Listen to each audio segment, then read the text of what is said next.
ver el reflejo de la luz del sol en un cuerpo de agua o en vegetación. Y de esa manera pues se van a observar y se va a analizar la luz reflejada y esos van a ser los datos que se utilizan para obtener información acerca de la calidad del agua. And the sensors in the instrument, they are like digital images of the target, like digital cameras, and that's what they are, but they only observe certain discrete wavelengths and many wavelengths at the same time. Y bueno, entonces estos sensores en los instrumentos funcionan y toman las imágenes digitales, pareció como una cámara digital, pero pues en diferentes longitudes de onda, las cuales van a ayudar pues para hacer el análisis de la información que se obtiene y pues diferentes bandas que se llaman en estos datos. Hei, anteeksi. Excuse me. Haluatko ottaa kysymyksiä tässä välissä vai heti vai vasta myöhemmin? Joo, ihan koska tahansa saa kysyä. So you can ask me anytime if you want to, but I cannot see if you try to ask because I'm using the presentation on both screens, so I don't know this myself if someone wants to ask something. There is a question in the chat, Jenny, but I think you have mentioned it already. It's asking that during rainy seasons, when we have cloudy skies, so it is not possible to use satellite images to do the monitoring, right? I mean, you mentioned it, but... Yes, not with optical instruments, but with radar data, it is possible, but it is not used so much on the water quality, but other purposes, yes. All right, so let me get back to them. Ofelia, estaba haciéndole la pregunta a que tú pusiste en el chat a Jenny, entonces ella mencionaba que no es muy común, digamos, no se pueden hacer observaciones de la calidad del agua vía satelital, pero no van a ser ópticos. Se va a hacer un uso de un radar para esta obtención de información, pero no es muy común y no es muy usado en radar para el monitoreo de calidad de agua. Gracias. Okay. Do you have periods with lots of cloudy periods or rain periods? Is it typical that it lasts for many months or some weeks? Digamos acá en Colombia, los registros y observaciones que ustedes tienen, estas temporadas de lluvia en Colombia, digamos, la nubosidad es constante, o sea, está muy nublado durante semanas, durante meses. ¿Hay temporadas así del año, por ejemplo?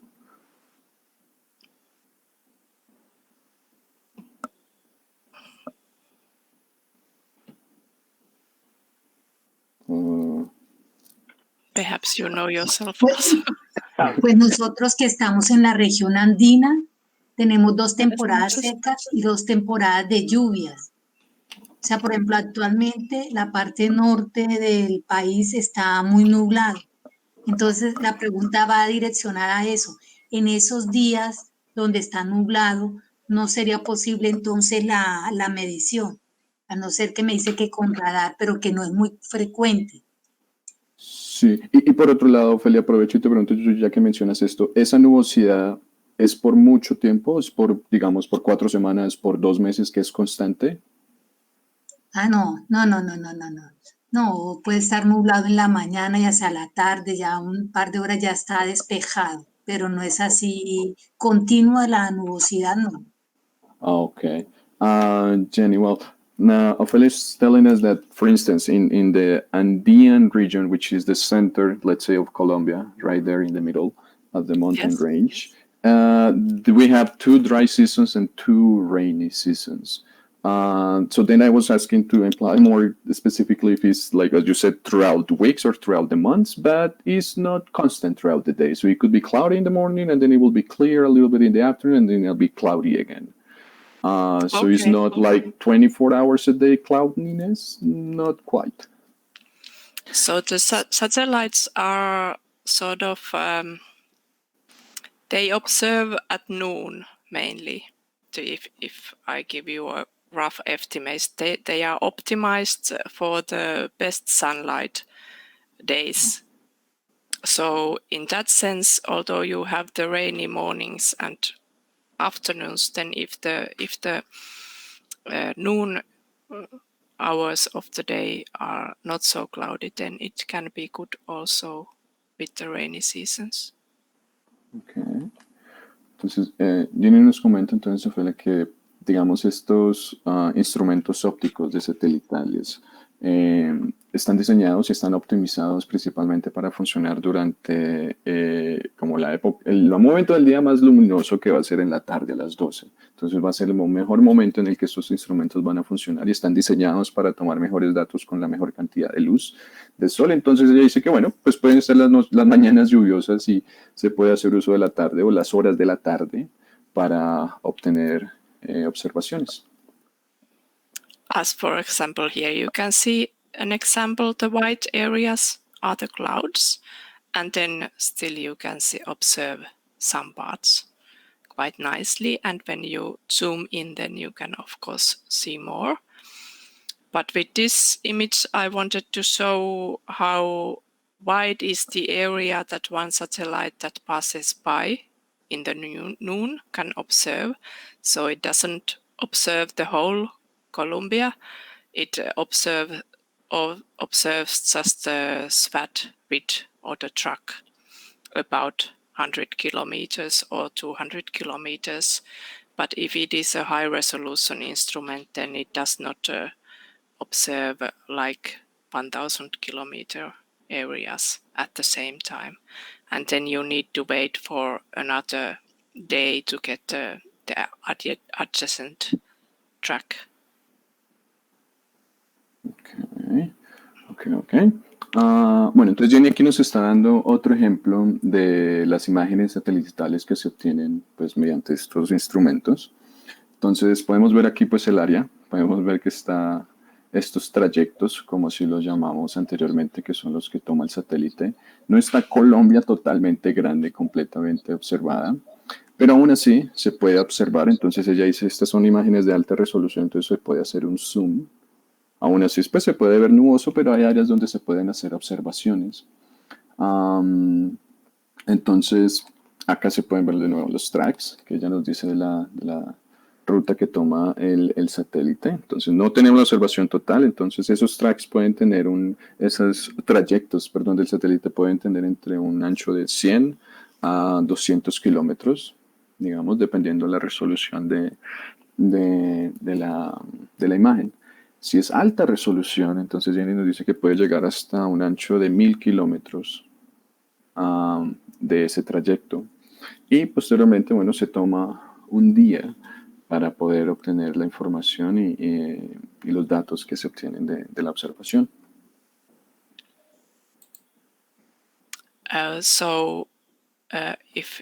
If one would want to observe the country at the same time, the whole country at the same time, then you would have to utilize a coarse resolution or medium resolution satellite instrument, and then the pixel size, 1 pixel in the image is 300 meters.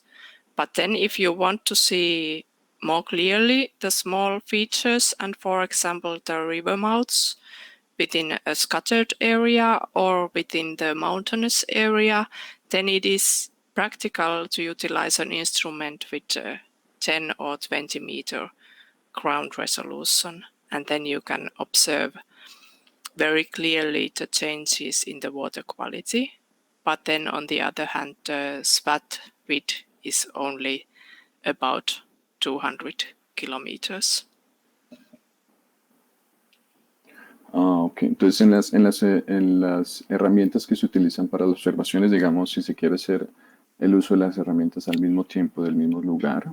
Entonces, por ejemplo, aquí el cuadro que tenemos a la izquierda es una resolución media, digámoslo así, donde un píxel aproximadamente va a corresponder a 300 metros de distancia. Entonces, por ejemplo, a mano derecha, entonces ya podemos ver en una zona montañosa o en una zona, como decíamos acá, costera antes para la calidad del agua, se puede entonces tomar ya más resolución de esta imagen, de 10 a 20 kilómetros en este caso, y ya se pueden obtener imágenes mucho más claras y bueno, de alta resolución para ver los cambios en la calidad del agua.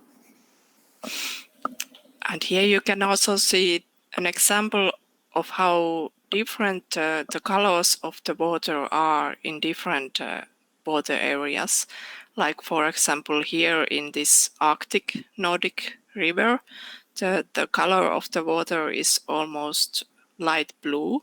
And then here in the nearby the city of Helsinki, this is a river mouth that is producing turbid water, and it colors the water to very brownish colors. And this is how the Baltic Sea looks like. It is really dark and greenish sea area. So the differences are quite high. Entonces, por ejemplo, podemos ver de igual manera con las imágenes de alta resolución la diferencia en los colores del agua, diferentes ubicaciones, locaciones en agua en el país. Entonces, por ejemplo, acá en el norte, en el Ártico, entonces ella nos estaba mostrando este cuerpo de agua clarito de agua que sale allá arriba. Entonces es un río. Entonces haciendo la comparación. Entonces en la imagen de la mitad es Finlandia y es cerca de Helsinki, y podemos ver aquí como en esta boca del río un poco más cafezoso, digámoslo así, se produce mucha turbiedad aquí en el agua, entonces se puede ver ese color café.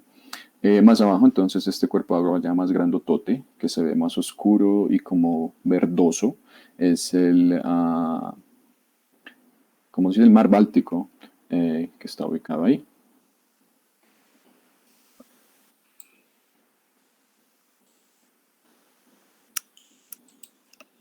And yes, this is an example image from the area that Sari told that you are interested in.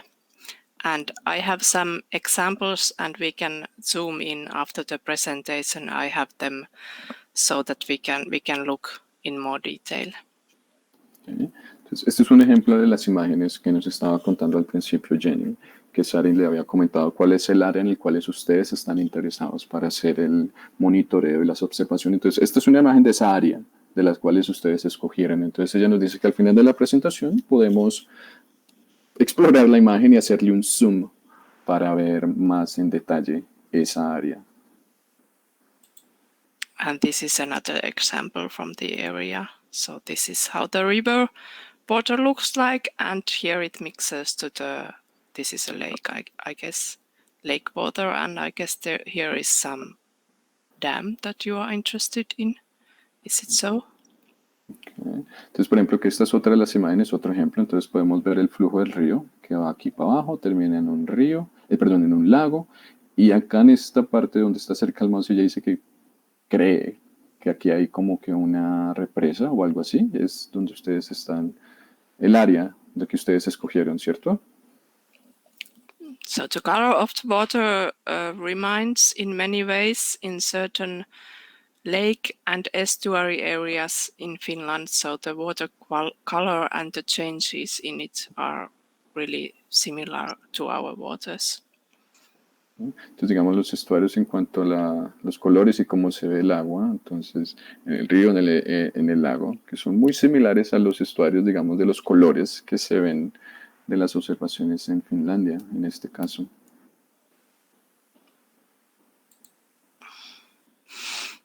And this is just a summary about the Copernicus program that we utilize a lot and where Finland participates.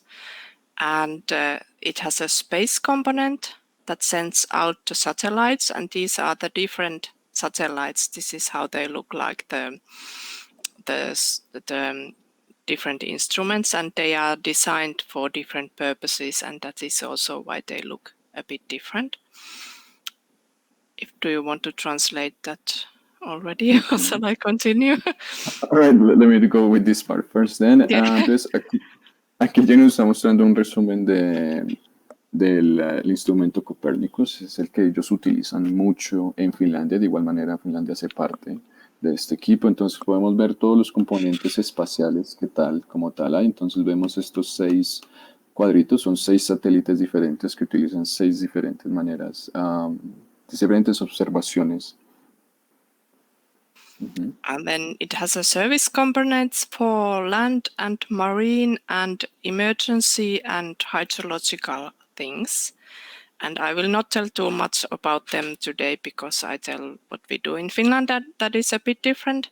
But then it also has in situ data component that combines observations from the ground from all parts of the world so that the satellite instrument algorithms can be developed further and are suitable for as many areas as possible. Entonces, el sistema Copérnico de igual manera pues tiene diferentes más componentes. Entonces, como lo podemos ver acá en las imágenes, componentes, digamos, de investigaciones marinas, de tierra, científicos. Entonces, hay muchos más elementos que se utilizan con estos sistemas espaciales en Copérnico. Si ustedes están en Finlandia, ella no va a mencionar mucho de esto en este momento, pues el enfoque es en cuanto al agua, pero entonces esas observaciones todas trabajan en conjunto para así llegar a desarrollar mejor estas observaciones que se tienen de la Tierra, conjuntamente también observaciones en el suelo. Okay, and the purpose of the Copernicus program is to give response to the global needs to manage the environment and to get observations on environment and to mitigate the effects of climate change and to ensure civil security. Entonces, los propósitos principales de Copérnicus como tal es, pues como los tenemos acá, gestionar el medio ambiente y pues obtener así observaciones e información acerca del ambiente, mitigar los efectos del cambio climático de igual manera.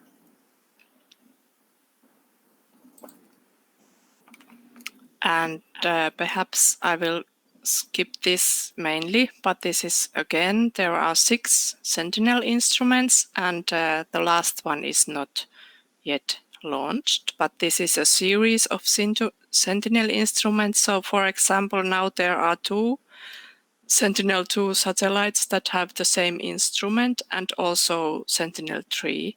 So there will be series and then the program has been ensured to continue so that there are tens of years for the same observations, and this provides continuity in environmental monitoring.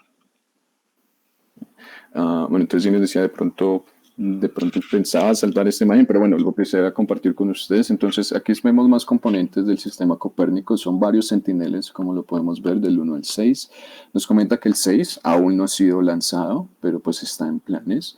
Nos comenta que, por ejemplo, el 1 y el 2 tienen el mismo tipo de instrumento, y bueno, tenemos el 3, 4 y 5. Por otro lado, también ya se aseguró de que este va a ser un proyecto que va a continuar siendo... pues conteniendo inversiones y va a estar activo para seguir manteniendo observaciones y de esa manera tener más monitoreo y garantizar el monitoreo del medio ambiente. Entonces que en 10 años, más años van a seguir haciéndose estas observaciones. Okay.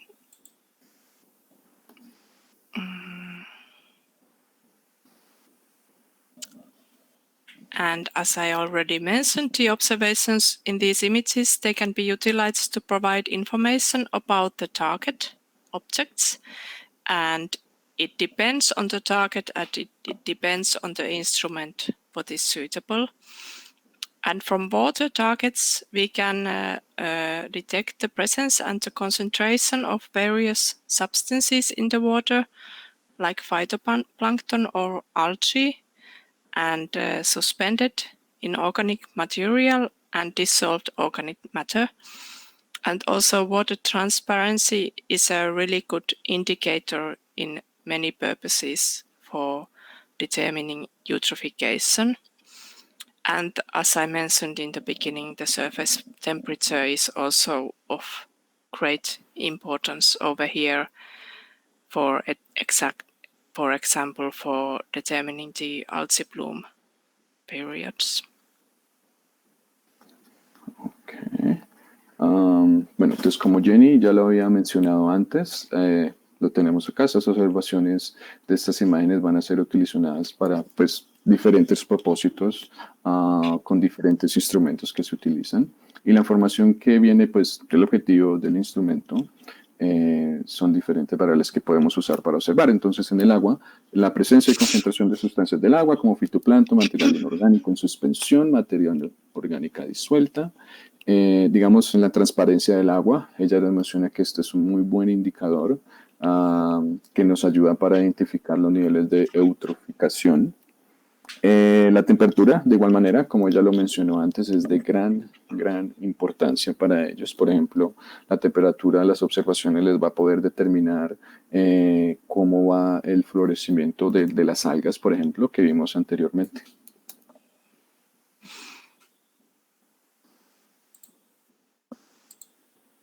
And water has many colors, various colors, depending on the soil in the drainage spacing or the catchment area, and also human impact on for the water quality, and especially eutrophication. And therefore, there are many methods to derive the water quality, and it depends on the water area which methods are suitable. Como lo hemos visto en diferentes imágenes, el agua va a tomar diferentes colores dependiendo de su ubicación, dependiendo del uso del suelo, donde está la cuenca, el drenaje, el impacto humano, la eutrofización, que es una de las más relevantes, nos dice Jenny. Entonces, por lo tanto, pues hay diferentes tipos de métodos dependiendo de estas variables para obtener la información y determinar la calidad del agua. Okay, this is a heavy slide. So I can slide on this a bit, but processing steps to derive the water quality from satellite observations, it utilizes known relationship between the properties of the water area and the light reflected from it. And there are simple equations, like to just utilize the observations from different plants and calibrate them with empirical coefficients according to field measurements. And then there are very complex models, biooptical modeling, artificial neural networks, and these are mostly what we use here in Finland. And usually these algorithms are already available, or there are good examples in the scientific literature to start with. So you don't often need to generate your own algorithm. And there is this SNAP program that is a good program if you want to try and start utilizing some of the algorithms or instruments. And it is often very important to compare the algorithms with local field measurements on water quality so that you can be certain that the Earth observation estimates, for example, on turbidity, have sufficient accuracy. Otherwise, if the algorithm is wrong, then it can be really misleading. And they can also be adjusted based on local field measurements. And also to mention that the Earth observation method cannot observe some parameters that don't have a clear effect on the measured electromagnetic signal or the reflectance from the water. And this includes some of the nutrient components and bacteria, viruses, and toxins, but not the toxic algae because that has a clear reflectance signal. Okay. All right. So, Jenny nos estaba entonces comentando cuáles son estas diferentes maneras como funcionan estas observaciones terrestres. Entonces, pues primero, como lo mencionábamos anteriormente, el reflejo del agua, de la luz en el cuerpo del agua. Esa es la manera en la cual funcionan los satélites y se obtiene la información para ser analizada. Se utilizan ecuaciones simples, como nos lo mencionaba Jenny, son algoritmos que pueden ser utilizados con bandas calibradas o con coeficientes empíricos o hasta modelos más complejos. Nos da ejemplo un modulado bioóptico o las redes neuronales artificiales. Estos son modelos que son los que más y principalmente están utilizando en Finlandia, los que utilizan ellas. Nos estaba también comentando que estos algoritmos pues están disponibles de varias maneras. Están disponibles en línea, diferentes paquetes de software o literatura científica. Está esta toolbox, esta caja de herramientas software que se llama Snap, es gratuito y ahí pueden tener acceso a estos algoritmos. No es necesario entonces que tengan que generar un nuevo algoritmo o construir un nuevo modelo para esto, que acá por ejemplo en Snap lo está. Ella dice que es uno bueno que utilizan y pueden pues, ahí está el link para conocerlos. Entonces digamos, ella nos comentaba que frecuentemente entonces las observaciones también van a depender de las estimaciones que se tengan, que se puede comparar esos algoritmos con las observaciones de la calidad del agua que ya se tienen, digamos, en campo, para comparar qué efectividad y qué también, por ejemplo, puede aplicarse ese algoritmo para el análisis de los datos. Los dos últimos puntos que tenemos acá en cuanto a los métodos de observaciones terrestres, no pueden observar ciertos parámetros que no esté claro en la señal electromagnética medida en cuanto a lo que decíamos de la longitud de la onda. Entonces, digamos, en el caso de calidad del agua, esto incluye nutrientes, bacterias, virus y toxinas que no van a poder ser recogidas esta información con esta señal. En contraste con las algas tóxicas, que estas sí se puede pues, ver con el color y la forma, se puede obtener la información, pero estas otras no. Sebastián, tengo una pregunta, por favor. Sí, Carlos. Buenos días. Sara, le puede preguntar a Jenny, por favor, que digamos que como Colombia es un país con un relieve supremamente variado, ¿cierto? Donde hay zonas de alta montaña y las cuales se entrecruzan, y hay otras zonas pues, que son bastante planas, que digamos si estas observaciones en esos sectores de alta montaña digamos son representativos o digamos ahí no se puede digamos como tomar como referencia el método. Okay. Jenny Carlos, he's from the laboratory and he's got a question. Well, he said in the framework, well, Colombia is a pretty geographically varied country. We have high mountain ranges and we have many plain areas as well. So he's wondering if the observations will still be meaningful when they are taken from high mountain areas or certain plains, given the different changes that we have in the geography in Colombia.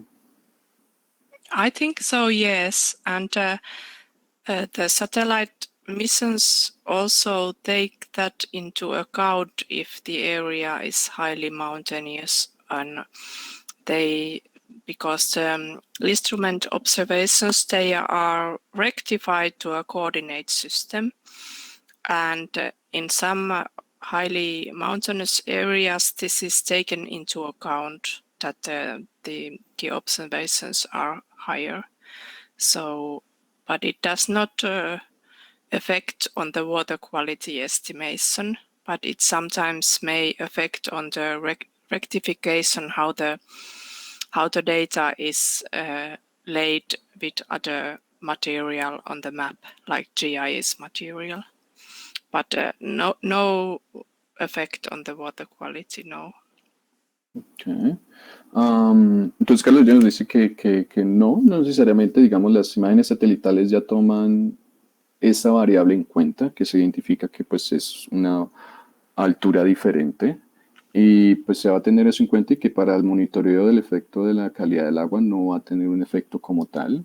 Lo que se hace es una rectificación de cómo esta información, estos datos, porque no necesariamente el agua, sino también otros componentes de la imagen satelital y pues que se puede observar. Pero no, en cuanto a calidad del agua no tendría un efecto significante que se tenga que tener en cuenta. Thank you very much. And how we determine the water quality it is because there are changes in the reflectance at certain wavelengths, and different components different components that affect on the color of the water. They are really distinguishable on certain wavelengths, and these are the main wavelengths that the satellite instruments observe. So at this wavelength, about 550 nanometer, you can see the reflectance of suspended solid, and on certain wavelengths you can distinguish the colored dissolved organic matter, and then phycocyanin and chlorophyll A, which is determines the amount of algae, and also at long wavelengths you can utilize to determine the suspended solids. So this is how the satellite instrument algorithms formulate the estimation on the water quality. Entonces, ¿cómo funciona y cómo obtienen la información de la calidad del agua? ¿Cómo los instrumentos obtienen esa información procesando los datos que se tienen? Entonces, como no lo mencionaba antes, Jenny, estos satélites funcionan con la luz reflejada. Y los cambios en la longitud de onda que se obtiene de la luz que está reflejada son las que van a ayudar a estos instrumentos y a los algoritmos a determinar qué sucede y cuál es la calidad del agua ahí. Entonces, en este cuadro podemos ver el porcentaje de reflectancia y el ancho de onda en nanómetros. Entonces, nos estaba comentando que, por ejemplo, para color, materia orgánica disuelta, entonces los colores van cambiando. Entonces, ahí es cuando también la longitud de onda también va a cambiar y va a poderse hacer comparación con los datos que se tienen, qué es lo que puede haber ahí. Entonces, digamos, sólidos suspendidos, que si podemos ver, digamos, la clorofila, entonces que si hay algún movimiento de alga que está sucediendo. Entonces, por ejemplo, acá en las longitudes de onda más largas, en 800, entre 700 y 600, podemos ver sólidos suspendidos, por ejemplo. Digamos acá la phycocyanina. Entonces son diferentes maneras en las cuales podemos identificar qué sucede en el agua, la calidad del agua, por medio de los colores y la longitud de onda. Okay. There was one question from Jose Villiers. Okay. You, Sebastian, translated. A question in the chat. Okay. It says, for the application of different algorithms, do you guys use any DEM model? It's like a terrain digital model. Mm-hmm. So, did you guys use any of these algorithms for the application? Well, the digital elevation model can be utilized if you have a mountainous area and you want to rectify it correctly to the map coordinates. But for example, for the areas that we have in Finland, we don't need digital elevation model because the rectification is already good enough. But I don't know if that is related to the water quality estimation. It is sometimes important, for example, if you determine the vegetation things in the sari, mikä on rinne. Jos on kasvillisuutta rinteessä, niin sit se on tärkeää, mutta mikä se rinne on? Sorry, I need to ask for translation on the. Well, if the slope on the mountain is high, then if you want to determine the vegetation in it, then you would need a digital elevation model to correct that, I guess. But the lakes usually don't. I guess that if there is a certain mountain river, then the digital elevation model would be needed. But in Finland, we don't need that. Vegetation on the slope, is it something like that? Yeah.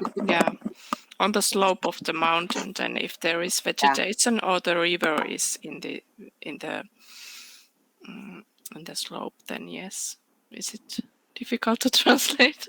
Let me get back to them to see what they say. Well, José, entonces Jenny nos comenta que pues si hay un área montañosa y se desea hacer la rectificación para hacer el mapa, pues se puede usar esos modelo digital de terreno. Ella nos comenta que en Finlandia ellos no lo utilizan, ya que pues no tiene así mucho uso para la calidad del agua. Entonces, ¿por qué no lo utilizan? Porque en Finlandia pues ya no se, la rectificación que se hizo de estas zonas ya es muy buena, entonces no hay necesidad de rectificar otra vez el espacio allá montañoso. Entonces ya nos comenta que se utiliza por ejemplo, para hacer un modelaje o mirar la vegetación, digamos, en la pendiente de una montaña, por así decirlo. Pero que se necesite para hacer modelo digital de terreno para la monitoreo de calidad del agua no lo utilizan. Digamos, en cuanto a lagos, ella también lo menciona, generalmente pues estos ya están rectificados, tampoco se utilizan.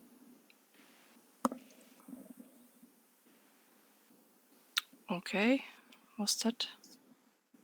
Okay. Just some few words about the algorithm. So we utilized the satellite observation and then put it in a biooptical model, which is typically a neural network model. So it is an artificial intelligence. And then we get the components of the water quality, like from pigment absorption, we get the chloroflay, and then we get the sedum, which is the color dissolved organic matter or humic substances. And then from the scattering components, we get the turbidity, and then combined all this, it's the water transparency. And then we get an image interpretation. So this changes into this. And then they are in the scale of the water quality components. Entonces, algo de información acerca de los algoritmos que se utilizan. Entonces, como ya lo mencionaba antes, estos algoritmos se utilizan y se usan basados en redes neuronales. Entonces, ahí es donde se pone el algoritmo con los datos. Es una inteligencia artificial. Y ahí es donde se obtienen los componentes de la calidad del agua. Entonces ya nos estaba mostrando acá las diferentes nomenclaturas que tenemos. Entonces, digamos, para materiales orgánicos, sustancias húmicas, la turbiedad, son diferentes las que tenemos acá, que finalmente después de ellas siendo combinadas, nos van a poder dar información acerca, digamos, de profundidad, transferencia y la calidad. Posteriormente, pues acá a mano derecha podemos ver la implementación de la imagen ya en convenciones de calidad de agua, digámoslo así. Pues como podemos ver acá a mano izquierda, la que era la primera, se aplican los demás y se obtiene esta imagen al final. And some of the algorithms that we use are available, the basic versions are available in the SNAP program that I mentioned earlier, and these are just references to the algorithm, to the articles that explain how the algorithms work. Right. Y acerca más de los algoritmos, entonces como lo mencionaba antes Jenny, los algoritmos que se utilizan están disponibles en la caja esta SNAP. La versión básica de estos algoritmos está ahí disponible, de igual manera con los artículos de cómo funcionan estos algoritmos, y pues de nuevo que están disponibles gratuitamente.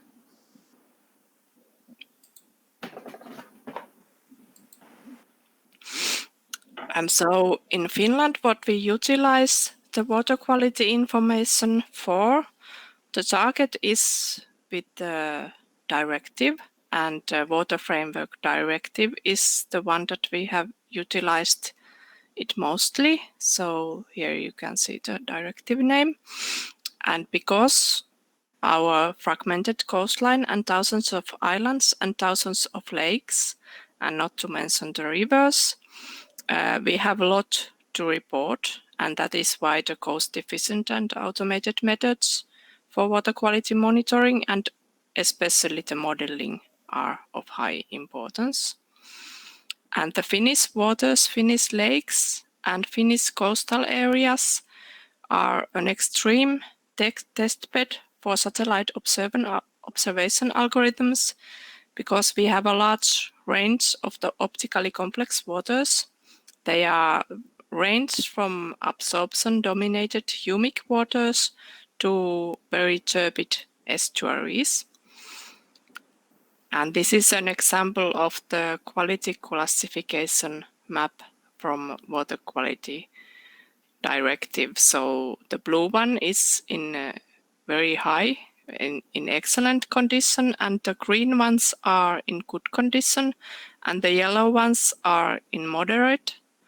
And then there is poor and bad condition rivers. And Sari could tell more about this. Okay. Bueno, entonces, ¿cuáles son cómo se utilizan estas informaciones una vez más en cuanto a la relación de la calidad del agua? Entonces, en Finlandia, pues, como lo mencionaba ella anteriormente, hay un marco de referencia de la calidad del agua a nivel europeo, que cuáles son las directivas que ellos tienen que seguir. Entonces, por esas mismas razones y las características de Finlandia con tantos lagos, tantos ríos, su línea costera fragmentada, entonces es de gran importancia y de gran ayuda tener estos sistemas automatizados para seguir un monitoreo y el control de la importancia del agua. Entonces, por esta gran espectro que digamos así de cuerpos de agua que hay en Finlandia, se convierte en un banco de pruebas extremo, digamos, para poder obtener estos datos por la amplia gama de aguas que hay. Entonces, digamos, ellos nos dan el ejemplo que hay aguas húmicas dominadas por absorción, que es un caso extremo, hasta aguas estuarios de aguas turbias. Entonces, acá en el mapa, como lo podemos ver, los ríos, lagos y diferentes colores. Entonces, este es un mapa pues, de la clasificación de la calidad del agua, pues bajo el marco de las directivas del agua. Entonces, en azul podemos ver que están en una calidad excelente, alta.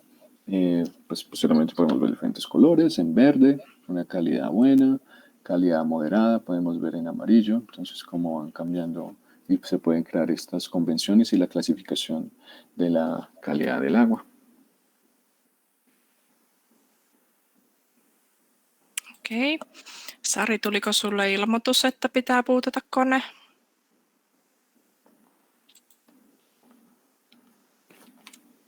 So this is En ole huomannut. No, mun pitää kohta puutata. So this is an example. This is an example of a river where we have determined the amount of humic substances, and this is interesting river as it is. It's combined with two rivers, and then when they mix, the water quality is interesting, and Sari could tell more about the drainage spacing, but I cannot now. Okay. Jenny, so let me just go through this part. Jenny just nos está mostrando entonces la imagen de un ejemplo, entonces de un río. Aquí podemos ver entonces cómo vemos las sustancias húmicas en el río en Finlandia. Vemos que viene aquí azulito. Después se junta con otro río, ya se juntan dos ríos, entonces ahí es donde cambia el color y cambia la forma, y ahí entonces Jenny se vuelve ya interesante. La calidad del agua, que no nos puede dar mucha información acerca de esto acá, pero que Sari nos podría dar más detalles acerca de esto.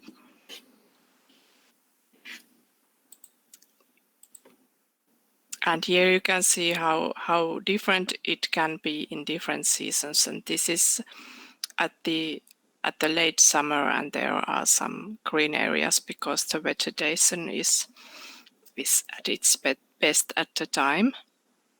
But then if you compare it with the winter time and the springtime, in certain dates when there can be snow and also some ice, but not this year, but snow in the drainage basin, and then at the beginning of the year and in the middle of the summer. So the river has very different colors depending on the season and how much runoff and rain there has been in the drainage basin. And then it depends also which river constitutes to the to the other part where they are combined.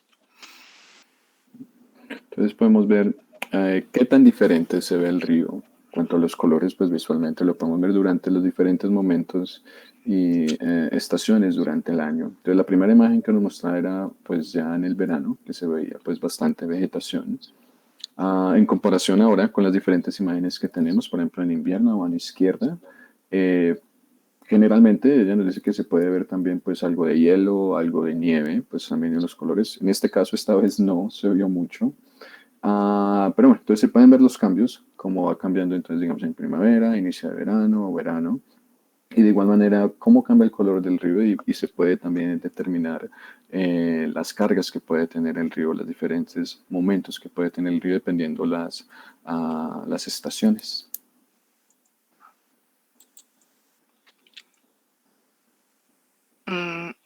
My computer wants to reboot me in some minutes, but I think I will have time to go through the presentation. But if you lose me, then I will come back after rebooting. This is an update date for our office. So just to let you know, if you lose me, then I will just come back.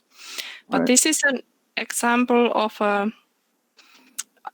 Arctic river, how the turbidity of the water changes during the springtime in melting season. So this is turbidity and this is water temperature. And so the water is really cold during the melting time in the spring. And then it also brings a lot of suspended solids from the drainage basin at the same time as there is a lot of water coming down from the drainage basin. Entonces, por ejemplo, aquí podemos ver un ejemplo de un río ártico también, cómo va el cambio durante las estaciones. Entonces, a mano izquierda podemos ver la turbiedad. Entonces, podemos ver los diferentes colores, cómo van cambiando. Entonces, por ejemplo, a mano derecha podemos ver la temperatura de este río ártico, que pues, bueno, podemos ver que es muy frío en un principio cuando empieza el descongelamiento, digámoslo así. Entonces podemos ver que es muy frío. De igual manera también se puede ver como pues que trae varios sólidos suspendidos a la cuenca pues que viene arrastrando desde el río. Y un paréntesis pequeño, Jenny le envió un pop-up al computer, entonces se le va a reiniciar, es el computador del trabajo, entonces es un update, entonces que no se preocupen, si la perdemos van a ser 1 o 2 minuticos mientras el computador hace lo que tenga que hacer y ella vuelve con nosotros, ¿ok? Pues por si pasa, por si nos deja solos. Okay. But then this is another example from the early summer with a small river that is really turbid at the time. And then it is combined with a larger river that is not so turbid anymore at this time of the season. And here you can see also an example of a turbid estuary and how the turbid water mixes with the not so turbid Arctic water in the... Yes. Okay. So, aquí podemos ver otro ejemplo de turbiedad de diferentes temporadas. Un río, entonces, por ejemplo, pues, la imagen a mano derecha es un río más pequeño, pues que está acá más grande. Vemos que es un río muy turbio, los colores, y bueno, y desemboca, se combina con un río que, bueno, ya no está tan turbio. Entonces, acá es uno de los estuarios del río. A mano izquierda podemos ver de igual manera toda esta turbiedad que hay acá, cómo pues se desemboca y mezcla con otros, y cómo podemos ver esas imágenes de esta manera y analizar los colores. And this is an example of the same area with within different periods of the year, like in the wintertime when there is snow and ice, and then during the melting time in the springtime when the river is really wide because it's flooding, and then at some point in the summer it dries out almost completely, and then there is a very few amount of water running in the river. Entonces aquí podemos ver otro ejemplo de otro río ártico, en este caso desde el punto 1 a mano izquierda, derretimiento en el invierno, que podemos ver hielo, algo de nieve.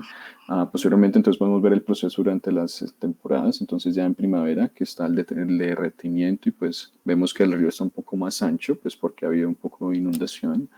Y así va avanzando a la temporada de verano y vemos cómo el río se empieza a secar poco a poco hasta que queda casi seco en lo más alto del verano.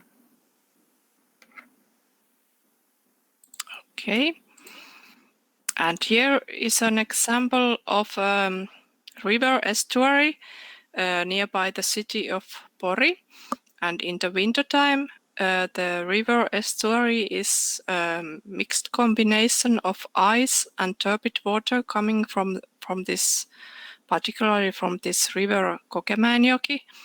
But also there are nearby rivers that affect on the water color by bringing humic substances, and so by utilizing this information on water color and the satellite observation, we can determine the amount of turbidity and the humic substances.